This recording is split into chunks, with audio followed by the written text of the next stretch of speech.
Hello, I'm Miles Beacom with South Dakota Hall of Fame, and today I have Greta Chapman, the CEO of the South Dakota Hall of Fame, with us today. She will be retiring at the end of next month. So what we want to do is take a few minutes and just talk about her time with the South Dakota Hall of Fame.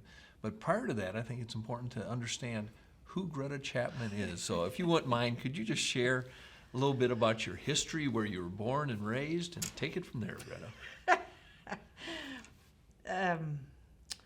I grew up in national parks. My father was a park engineer, one of the youngest that they had hired in the country.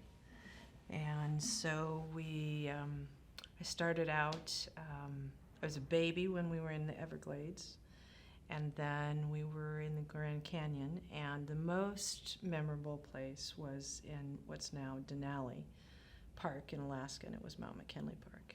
So, the love of outdoors really started when I started with my family. And then my folks became business owners and had restaurants, and they owned a resort.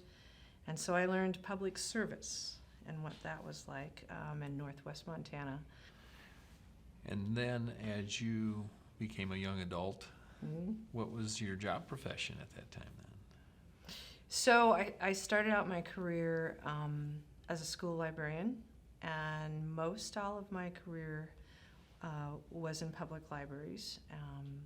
We started out in Wyoming, started out as a school librarian, a small rural school, as a school librarian, track coach, and computer instructor, because you needed to package the deal so you could do anything, anywhere. Got a master's degree in library science, and we were at Crossroads. My career was taking things were growing and moving, and Harry, my spouse, wanted to go back to school and get a paramedic degree. So it was a big deal to move when we knew we weren't going to go back. Made that leap to South Dakota. Fast forward 15 years, city librarian, built buildings, digital technology to go out beyond the walls, loved the community work engagement all across the board. And then it was time to take another leap.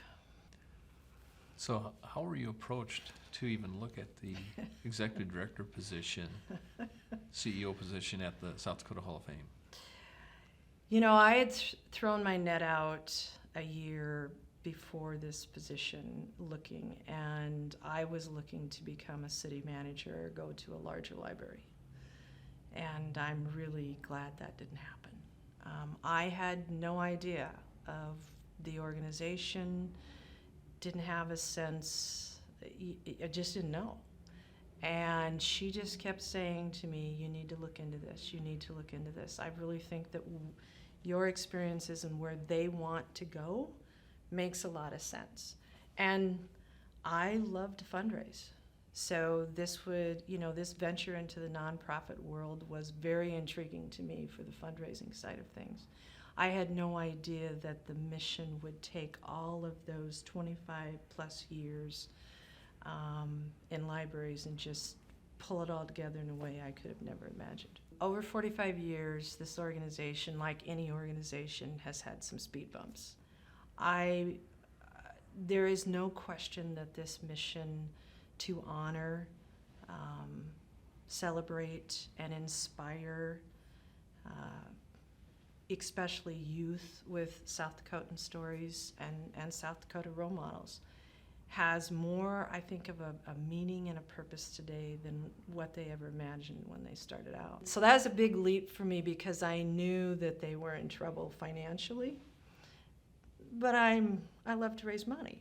And if I love what it's about, it's even more fun. Can you share just a few of the challenges? The building was in pretty tough shape. The financials to break even, you had board members stepping up and making payments to keep the doors open. Can you talk about some of those challenges and what you identified as the 2 or 3 major things or goals or projects you had to accomplish quickly? Well, in true form, I like to do it all. I like to make a big goal that, does it all. So I wrote 4 things down that you've meant stabilize the funding, strengthen the board governance, build a team, definitely with the staffing side, and go beyond the walls. You have to be curious. You have to be driven in a way that you never know what's around the corner, but it's your obligation to figure that out, especially when it's a statewide organization. You can teach some of this, but I do think there's an innate need to understand you're in a stewardship position. Greta, when you came on board as the CEO for the South Dakota Hall of Fame, what programs were there? We have the most comprehensive collection about South Dakotans and their stories than any other organization. And I can say that because we are in partnership with South Dakota Magazine, South Dakota Historical Society, SDPB. You know, we're the archivists of that information. That continues each year with new inductees. So we have 5 lanes of service. We have physical space, visitor and education.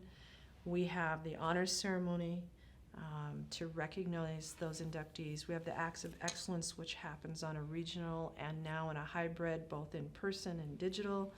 We have the Legacy of Achievements that takes the print and really pushes it out in a digital, and we have Legends in Learning. I just keep going back to the shape that the hall was in when you came in, and we were struggling. Yeah. And the shape that it's in today. But it's amazing with all these programs that have been, if they weren't started under your realm, you continue to fine tune them. And the shape of the hall is incredible shape. We're not where we want to be because we want to continue to spread the word of the hall and have people continue to use it much more than they do today. Both the physical structure, the website, the videos, so they can understand. And we really want to provide that for the kids so that they can dream and chase those dreams and know they can accomplish those dreams. I love what the Midwest has taught me, and that is the kindness and the interest, and you know, there's just this combination of West and Midwest that I couldn't have asked. I could not have imagined how to take all of those years, have this opportunity, and really, it was a good run. It's a great run.